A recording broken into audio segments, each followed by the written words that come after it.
Assalamualaikum warahmatullahi wabarakatuh.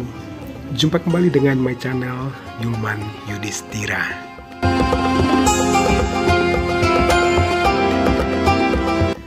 Oh ya guys, apabila kita ke Istana Basa Pagaruyung, mata kita akan tertuju kepada sebuah bangunan putih yang cantik. Ya, itulah Masjid Nurul Amin Pagaruyung, yang lokasinya juga berdampingan dengan kantor Bupati Kabupaten Tanah Datar Provinsi Sumatera Barat. Apabila kita lihat dari jauh, maka akan terlihat masjid ini diapit oleh dua rumah adat Minangkabau yang bergonjong, yakni Istana Basa Pagaruyung dan pusat pemerintahan Kabupaten Tanah Datar tersebut. Dan ini tentu mengingatkan kita kepada pepatah yang terkenal di ranah Minangkabau, yaitu Tigo Tungku Sajarangan. Tigo Tungku Sajarangan ini merupakan istilah kepemimpinan di Minangkabau yang mengatur pemerintahan dan norma yang ada di masyarakat, di mana terdiri dari penghulu, alim ulama, dan cadek pandai. Dan masing-masingnya memiliki peranan berbeda yang berguna mengatur dan membangun kehidupan warga di Minangkabau. Penghulu merupakan pemimpin adat yang dalam hal ini diwakili oleh Istana Pagaruyung. Alim ulama merupakan orang mengerti dan mengajari tentang agama Islam yang diwakili oleh Masjid Nurul Amin. Sedangkan cadek pandai yaitu orang yang mempunyai pengetahuan umum dan luas yang nantinya membuat aturan dan solusi kemasyarakatan. Dalam hal ini pemerintahan, di mana cadek pandai diwakili oleh bangunan gedung pusat pemerintahan. Masjid ini dibangun di atas tanah wakaf keluarga Aminuzzal Amin Datuk Raja Batuah, seorang pengusaha di Jakarta, pada tanggal 26 September 1990 dan diresmikan pada tanggal 21 Februari 1992 oleh Menteri Perhubungan Indonesia saat itu Azwar Anas. Karena masjid ini terletak pada kawasan dengan bentuk kontur yang cukup tinggi, maka kondisi itu dimanfaatkan oleh perancang untuk membuat masjid yang cukup unik. Karena berada di bukit, maka bentuk bangunan dan lingkungan sekitarnya dibuat beberapa level. Dari jalan raya, setelah melewati gapura, kita harus melalui beberapa anak tangga untuk menuju masjid. Di kiri kanan terdapat taman dan lapangan yang luas. Secara geometri, masjid ini didominasi oleh bentuk bujur sangkar yang statis dengan arah utama ke kiblat. Bentuk bujur sangkar ini dibuat bersusun dan menumpuk ke atas yang berhubungan satu sama lain dan tersusun secara rapi dan konsisten.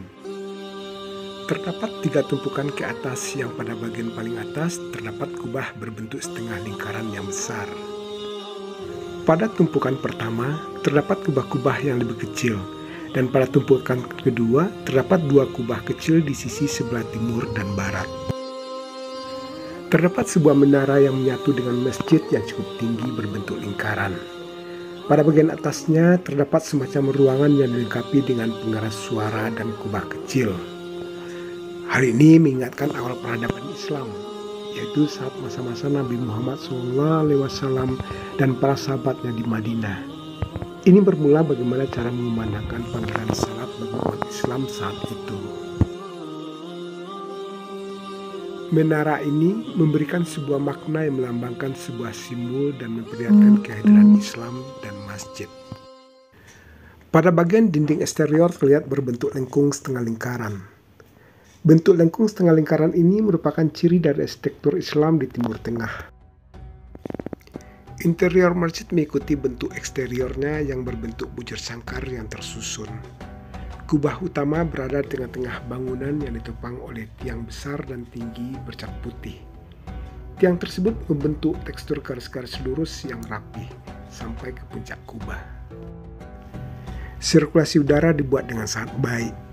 Walaupun tidak menggunakan pendingin udara, berada di dalam masjid terasa sangat sejuk. Begitu juga dengan pencahayaan. Dengan bentuk bangunan yang tinggi serta dengan banyaknya bukaan serta cat yang berwarna putih bersih, Tidak dibutuhkan lampu penerangan kalau siang hari. Buka-bukaan dibuat sedemikian rupa berbentuk lengkung-lengkung yang bercirikan Timur Tengah. Interior masjid dicat putih dan tidak terdapat hiasan kaligrafi sebagaimana masjid lainnya. Hanya pada bagian pilar-pilar terdapat ornamen garis-garis lurus yang cukup rapi dan menarik. Secara keseluruhan, Masjid Putih ini sangat menarik. Dan apabila Anda ke Pegaruyung, jangan lupa singgah untuk mengunjunginya dan juga salat di tempat ini.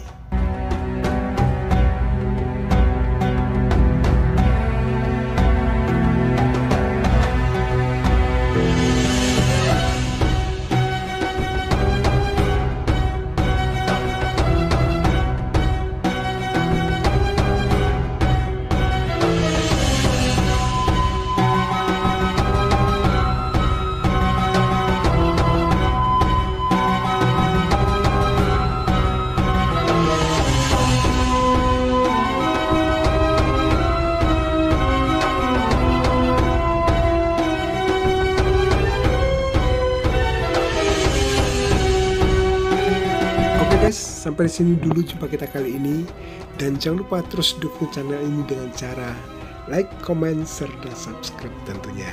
Terima kasih. Wassalamualaikum warahmatullahi wabarakatuh.